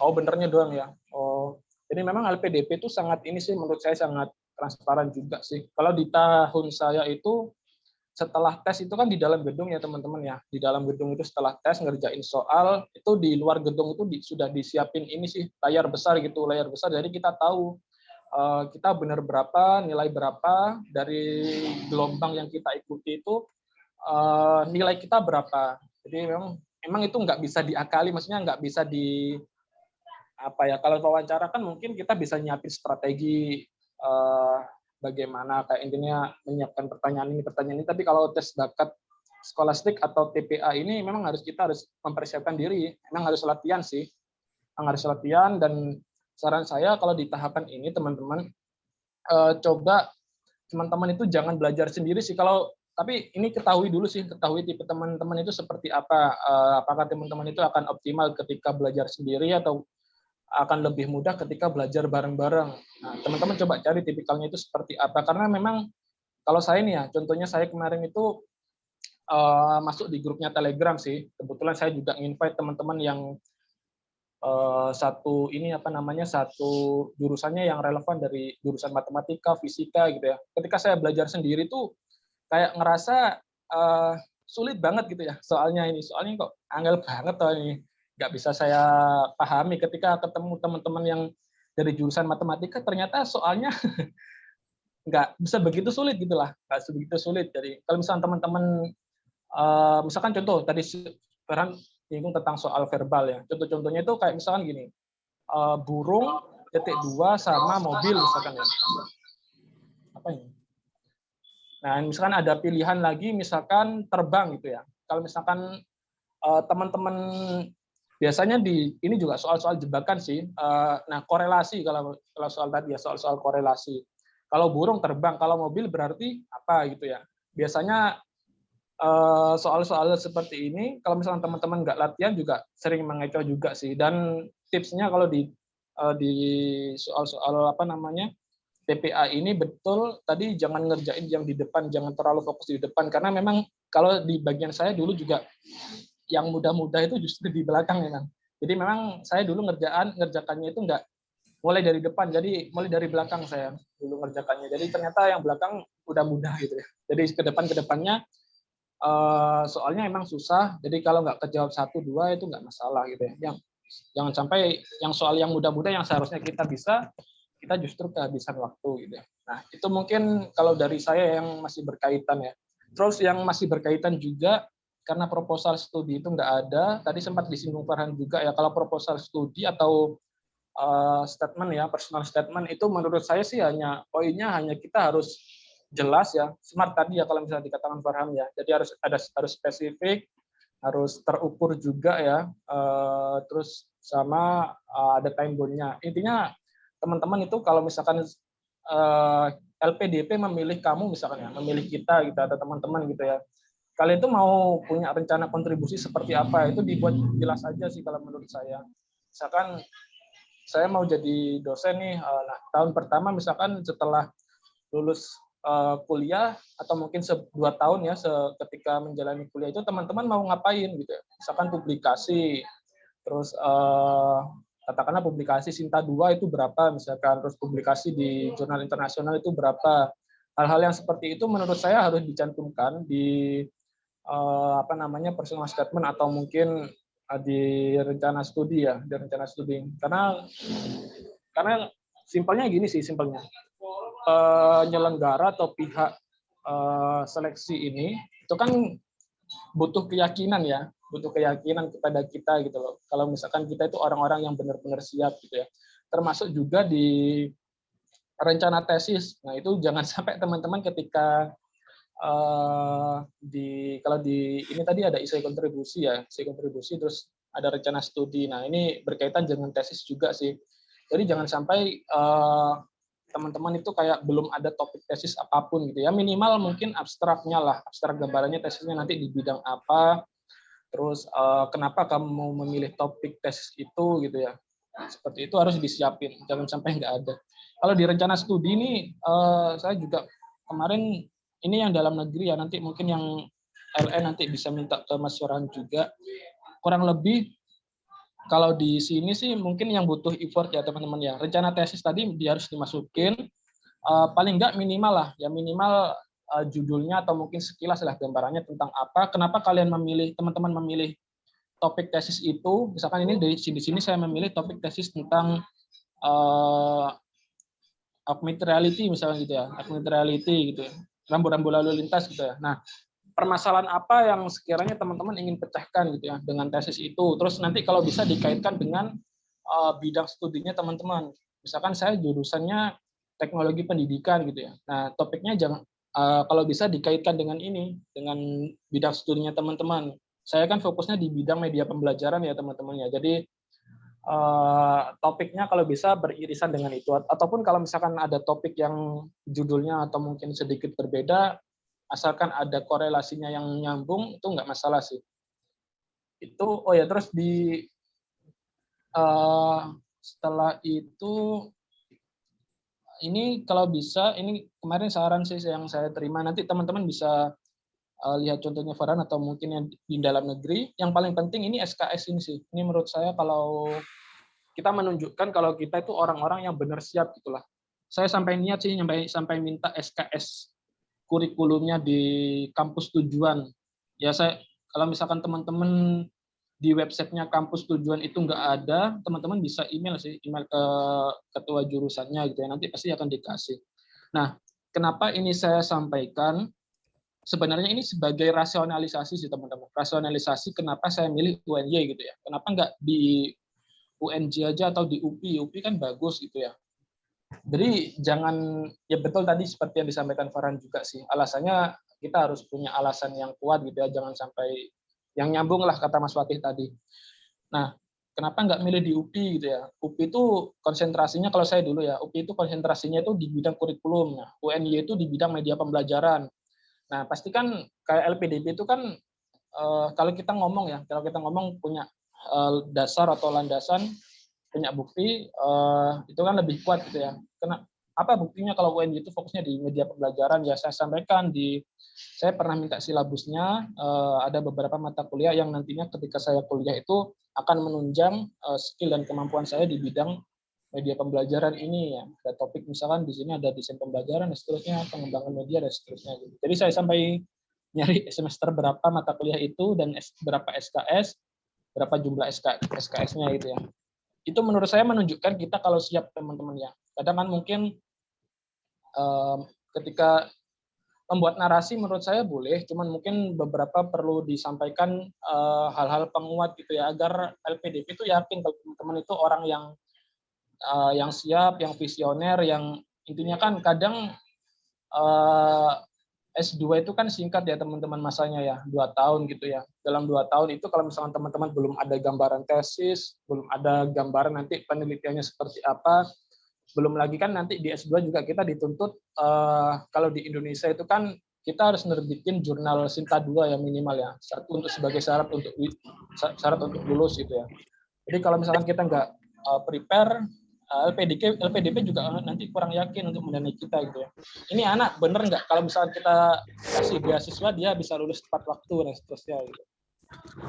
Itu sih mungkin kalau dari saya Mas Wati. Ini sampai juga saya sudah sudah mengkontak Prof Herman di UNY gitu ya, sampai seperti itu juga. ini sih mungkin Share ya. dia mau tanya itu. Iya, mungkin itu saja Mas Fatih yang Oke, terima Saya kasih. Di-share loh. Siap. Nah, oke, di-share nanti semoga bisa bermanfaat. Sama satu lagi nih, benar tadi. Jadi di wawancara itu memang kalau zaman saya ada 3, jadi 2 akademisi. Saya nggak tahu sih kalau ternyata satunya orang LPDP, saya nggak tahu. Tapi yang jelas satu psikolog. Waktu itu pertanyaan populer di zaman saya, karena LPDP itu baru tahun 2012, hampir sama seumuran dengan Bakti Nusa. Maka di awal-awal itu yang saya tahu sebenarnya LPDP dan Bakti Nusa itu sempat ada MOU waktu itu. Saya nggak tahu kelanjutannya ya. Jadi waktu itu award Bakti Nusa itu bisa dapat kayak apa ya? Kayak mungkin kuota mungkin ya. Meskipun masih ikut tes ya, karena hampir sama kok. Masuk Bakti Nusa kan juga tesnya ada ditanya bahasa Inggris gitu kan. Walaupun bahasa Inggris Malangan gitu. Ditanyain life plan gitu. Karena di LPDP ditanyain lagi gitu kan. Dan waktu itu di tahun 2015 yang paling populer pertanyaan itu hampir mayoritas ditanyain gini. Kamu kapan nikah? Sama, saya waktu itu belajar dari senior. Kebetulan senior saya itu lulusan Edinburgh juga kalau nggak salah. Itu ditanyain gitu. Dan pas saya wawancara ditanyain gitu juga. Akhirnya saya dapat kesimpulan, kenapa sih kok ditanyain nikah? Mungkin bagi sebagian orang nggak penting. Ya, tetapi ini bagi LPDP penting banget untuk melihat seberapa serius seseorang itu dalam melihat life plan-nya. Nah, bisa kelakepan tuh Anton kalau ditanyain kapan nikah? Nah, gitu kan. Karena ini menjebak banget. Dan alhamdulillah itu karena saya sudah ada barrier ya, sudah tanya ke senior, saya nikah umur 25. Kenapa 25? Jadi pertanyaannya itu kayak langsung berurutan gitu. Kayak dia memang sudah nyiapin gitu. Dan alhamdulillah dengan sejujurnya, kan kelihatan nih kalau ini settingan atau enggak, umur 25 karena saya pengen ikut Rasulullah gitu kan. Dan saya bilang waktu itu kan ditanyain, kelebihan dan kekuranganmu apa? Kekurangan saya ini pelupa. Kamu kok nikah umur 25, jangan-jangan nanti kamu lupa sama istrimu gitu. Lah ya itu, saya nikah itu biar ada yang mengingatkan. Saya bilang gitu. Ini life plan. Tapi mungkin bagi LPDP, anak ini serius. Tadi kalau Anton sempat nulis sampai tanya nanti yang akan jadi pembimbing tesisnya dan sebagainya, ini penting.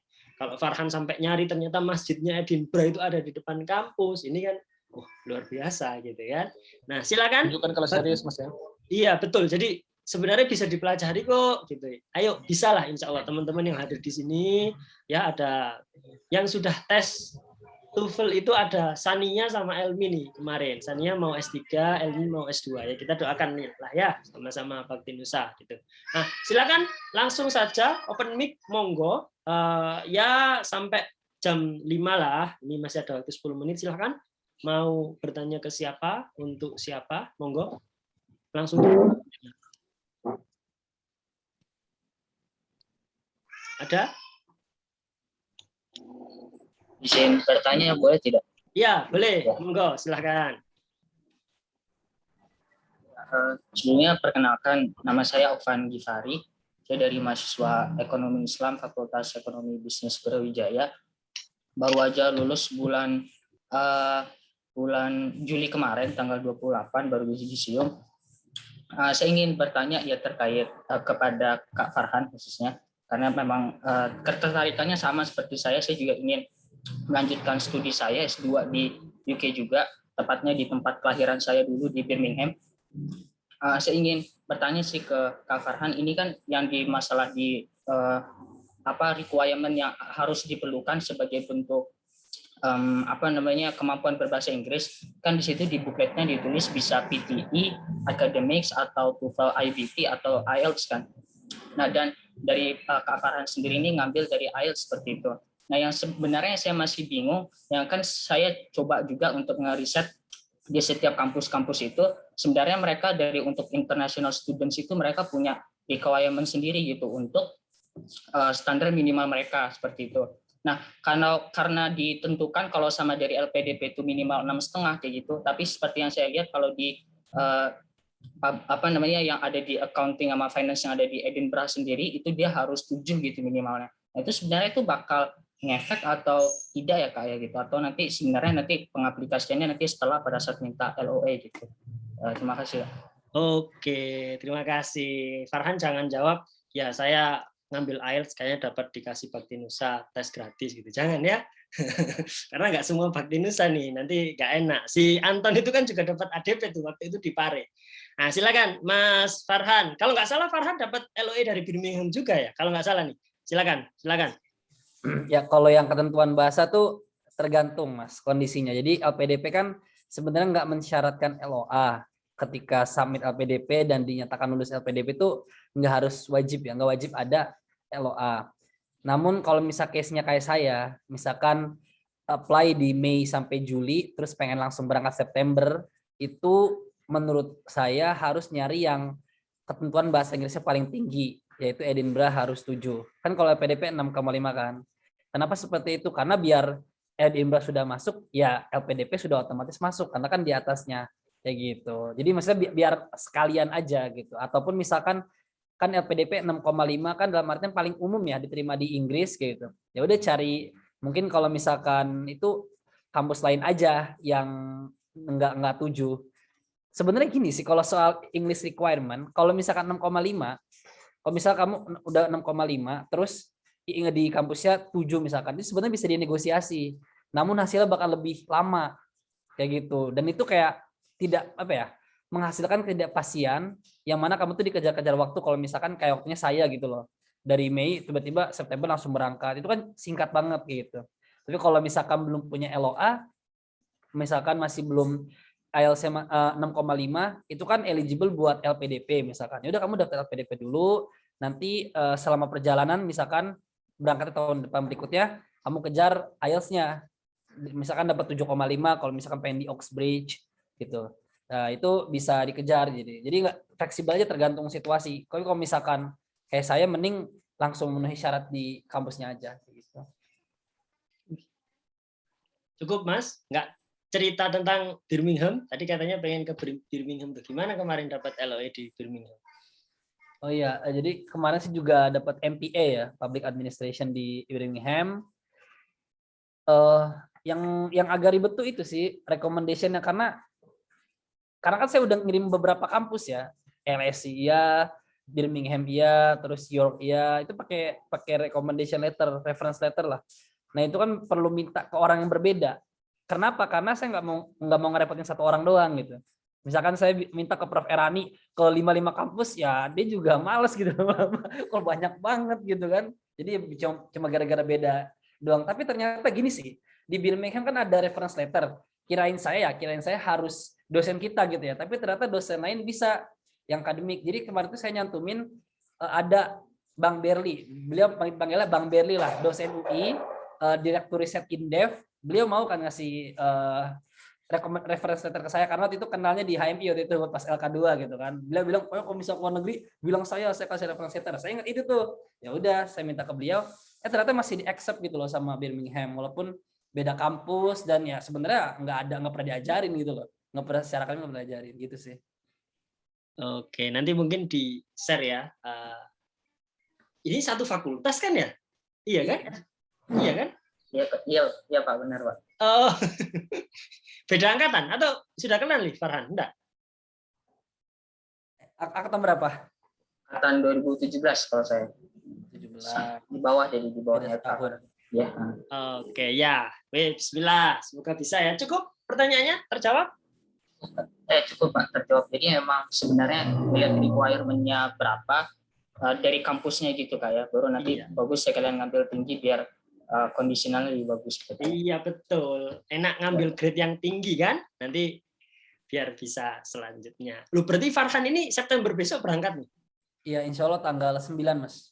Insya Allah. Sudah tinggal sebulan nih. Iya. Yang lain-lain udah semua ke Bisa. kedutaan dan sebagainya? Bisa. Oh. Belum keluar visanya. Bukan visa on arrival. Apa? Visa kedatangan di sana enggak? Enggak. Dari sini ya? Dari sini. Oke, ya wes bismillah. 10 bulan kan? Iya, normalnya Juni Juli udah balik lagi. Iyalah, jangan lama-lama. Kalau mau lama lanjut PhD ya. Di sana. Amin, ya. Boleh PhD-nya di UCL tapi jangan di Edinburgh lagi ya. Ivy League lah ya. atau Amin, amin. Stanford ya dan kawan-kawan. Oke, kita kasih kesempatan untuk yang lain, monggo. Masih ada lagi yang mau bertanya? Perwakilan Bakti Nusa dan Yulit. Nah, ini yang tanya malah non Bakti Nusa nih. Halo? Ada? Silahkan. Memang kayaknya harus ada sesi khusus nih, sesi tips trik mencari LOE. Wah. Memang susah gitu. Nggak bayar ya nyari LOE ya? Ada yang bayar, ada yang enggak. Saya kemarin nyoba buka Stanford itu, GD sih, juris dokter itu $88. Daftarnya aja tuh. Jadi 1 juta gitu, kalau lolos gitu kan. Ada lagi? Monggo silakan. Masa saya sebut satu-satu yang dari Bakti Nusa atau Yulit atau dari yang lain, monggo. Silakan. Bertanya ke Mas Anton mungkin gimana caranya gitu. Karena memang sudah beda banget ya dari zaman saya tesnya itu. Dinamis terus, bisa jadi tahun depan berubah lagi tesnya. Tidak ada, cukup? Halo, Assalamualaikum. Waalaikumsalam. Silakan, Mbak. Ya, terima kasih waktunya. Mau tanya ke Mas Farhan ya. Tentang personal statement tadi, ini kan Farhan pakai LOE ya? Iya. Nah, kalau misalkan nggak pakai LOE, kita belum ada LOE, terus kira-kira poin yang tentang exclusive value of chosen campus itu opsinya gimana gitu kan? Maksudnya kita belum punya LOE, jadi belum ada kampus pasti yang kita tuju gitu, atau bisa menyebutkan kampus pilihan. Terima kasih. Oke. Ya, dikira-kira sih kalau saya yang jawab. Gimana, Mas Farhan? Iya, bener Mas. Maksudnya jelasin aja yang paling memungkinkan lah.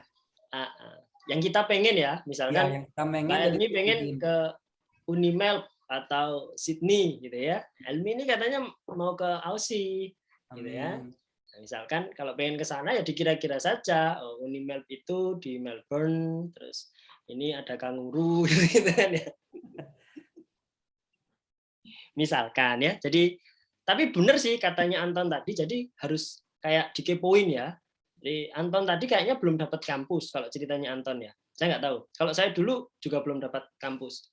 Jadi ceritanya kita ngarang seolah-olah kita memang nanti diterima di kampus itu. Gitu. Nah, kalau ternyata kita dapat LPDP, belum dapat LOE, belum dapat kampus, tapi sudah keluar nih misalkan ini disetujui di kampus ini, dan ternyata kita nggak dapat di kampus itu, sependek pengetahuan saya itu bisa berubah kok. Ya, bahkan di zaman saya itu dalam negeri belum PK kan setahun tuh waktu itu, jadi nggak boleh kuliah dulu. Itu pindah keluar itu, karena di dalam negeri nggak keterima, dia malah dapatnya di luar dan boleh, boleh waktu itu ya. Tapi saya nggak tahu kalau sekarang. Kayak sekarang agak susah kalau dalam keluar atau luar ke dalam. Mungkin yang boleh yang apple to apple. Jadi itu nanti masih boleh didiskusikan. Gitu Mas Farhan ya, benar ya? Betul Mas, betul. Oke. Ada lagi? Monggo. 1 orang lagi. Tanya. Ada? Maksud apa? Oke, silakan. Saya mau tanya itu yang tadi kan diterima untuk skema yang dalam negeri, Pak. Tapi ternyata bisa keluar. Itu kan saya itu kemarin juga saya udah daftar ini untuk yang gelombang ini untuk wawancara besok. Tapi saya itu kemarin ngobrol sama teman saya yang mau ke wawancara yang untuk luar negeri, terus dia bilang, "Loh, kamu kok malah daftar yang dalam negeri," gitu kan. Terus ya agak dipaidu gitu sama teman saya, soalnya saya juga kurang gudeg juga. Kemarin saya takutnya itu kalau pas persiapan bahasa nanti takut belum turun itu uangnya, ternyata itu nanti udah turun gitu. Saya takut nggak punya penghasilan gitu kan. Terus kalau misalkan itu ternyata saya nanti minta pindah ke luar negeri, apakah bisa itu? Ya, Gimana, Mas Farhan? Kalau pengalaman di batch 1 kemarin ada enggak teman-teman? Sudah masuk WA grupnya enggak, Mas Farhan? Ya, sudah masuk. Nah, ini saya coba. ada cerita unik nih, Mas. Hmm. Jadi, ini bukan ngapa-ngapanya, tapi gini, sejujurnya ya, ternyata LPDP ini pinter banget. Asli pinter banget, Mas. Kenapa, Mas? Karena dia itu naruh orang yang sangar di bidang beasiswa, Mas. Ibu-ibu. Iya. Nanti kalau teman-teman pasti tahu lah siapa. Bu Ratna ya? Bu Ratna. Kontaknya yang Suri. Allah, serius saya nggak bohong, Mas. Ratna Prabandari. Nah, itu bener, Mas. Itu makanya saya bilang LPDP ini pinter banget buat Dari naruh zaman orang. saya itu, Mas. Oh, Mas. Nggak pindah-pindah. Direkturnya LPDP itu sudah ganti terus padahal. Coba Beliau masih tetap, diceritakan. Beliau pas pada bilang, Bu, boleh nggak Bu ya saya mundurkan diri? Katanya, Bu, boleh nggak ya saya pindah ke luar negeri? Nggak boleh, harus itu. Udah, urusan kamu. Buset. Orang-orang pada diem, Mas. Nggak dikasih ampun sama ibunya. Jadi itulah mungkin bisa jadi gambaran. Oh iya. Oke. Dulu zaman saya masih boleh, Mas. Dan sama. Bu Ratna juga dulu yang nge-handle gitu. Kita manggilnya Ibu Suri. Iya kan? Karena lebih kejam daripada Ibu Tiri. Orangnya kalau ngomong 1-2 gitu doang gitu. Enggak gitu. Tapi kalau boleh, ya boleh, berangkat, sok gitu kan. Kayak orang Jawa Baratan Iya. gitu ya, orang Jakartaan gitu kan modelnya. Iya. Itu Sama kalau zaman kayak- saya tahun 2015 dulu boleh sih. Tapi kalau sekarang nggak boleh berarti nggak boleh. Ya, strict banget, Mas, nggak bohong, Mas. Kayaknya Tapi memang sebenarnya- tegas ya. Iya, dia lagi capek, Mas. Lagi capek menghadapi wardi beasiswa yang banyak berubahnya, kata dia. Nggak konsisten gitu-gitu. Iya, Berat gitu. betul sih. Karena satu nila rusak susu sebelanga kan. Kalau kemarin teman-teman mengikuti ya, salah satu yang nggak balik ke Indonesia, Veronica Koman itu kan juga alumni LPDP. Iya. Walaupun itu alumni LPDP, walaupun Iya, LPDP. ya ada Tasya Kamila, Gita Gutawa, Maudi Ayunda, itu juga alumni LPDP gitu kan. Nah, tapi ya itu tadi dari satu mungkin citra kan, ini terkait citra. Jadi kalau nggak boleh ya nggak bisa, sepertinya nggak bisa. Ya ini memang rezeki lah, nggak apa-apa. Walaupun di dalam negeri nanti bisa kok ikut apalah kayak sandwich atau short course gitu ya ke luar. Tetap diperjuangkan aja kalau walaupun di dalam worth it lah. Saya waktu S2 itu bisa saving gede sampai bisa DP rumah. Saya ingat waktu itu.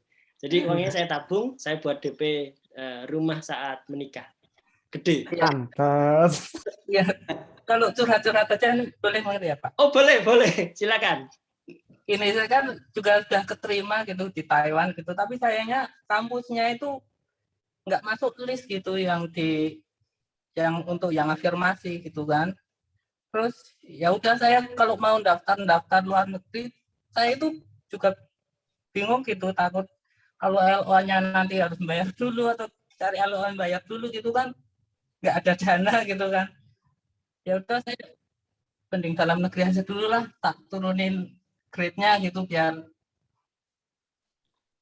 gini Mas, kemarin saya sampaikan gini juga ke Mas Farhan. Jadi kebetulan sebelum tes itu kita sempat ngobrol ya sama Mas Farhan, H-1 kalau nggak salah itu, doakan ya Mas, Mbak gitu ya, Bismillah. Jadi fase wawancara itu fase krusial, Mas, Mbak, Bapak, Ibu. Maka mohon disampaikan segala-galanya. Kejujuran Bapak, Ibu, Mas, dan Mbak dalam fase wawancara itu adalah penentu nanti di-approve ke mana.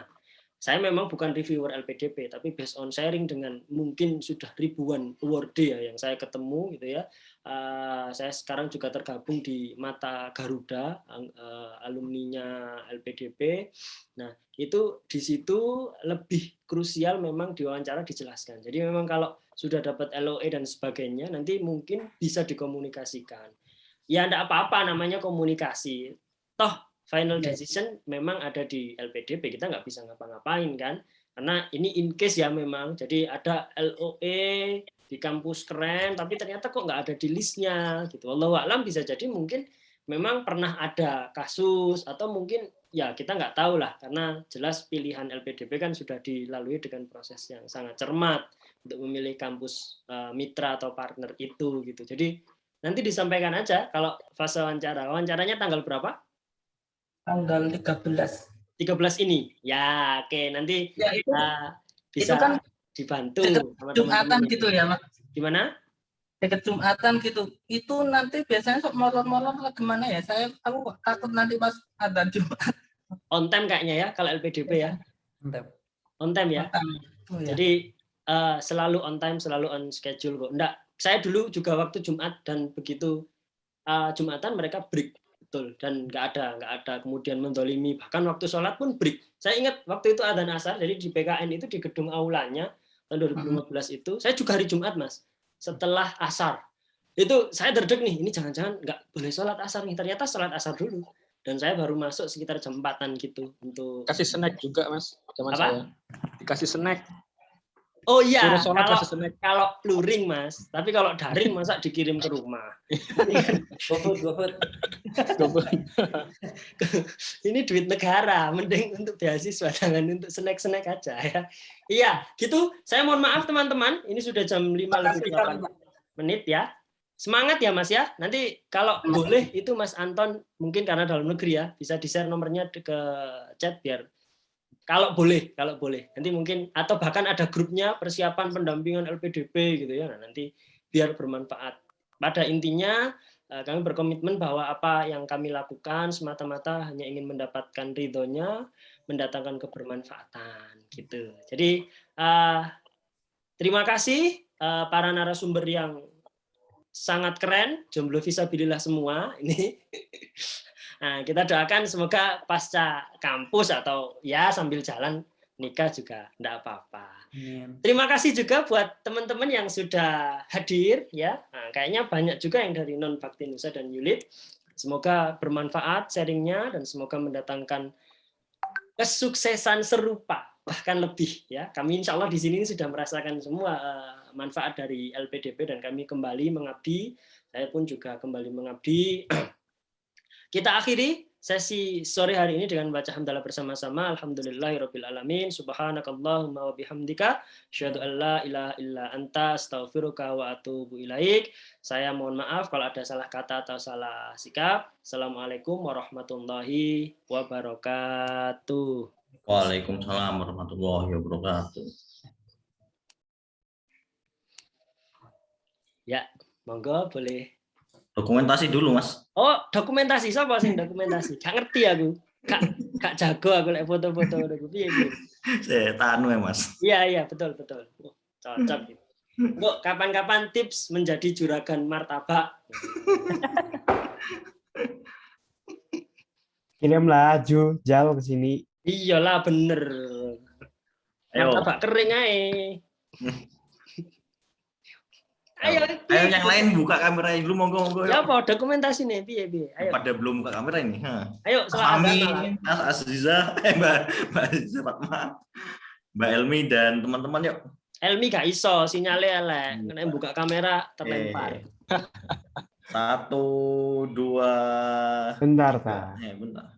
Ayo, 1, 2, 3 lihat kamera ya. Tuh agak. Ganti slide dulu. Kok tangi turun nak menjal. Tangi turun.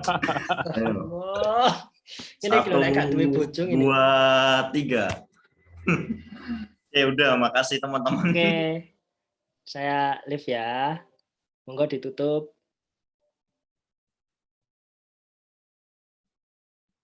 Fahmi, jangan keluar dulu, Fahmi.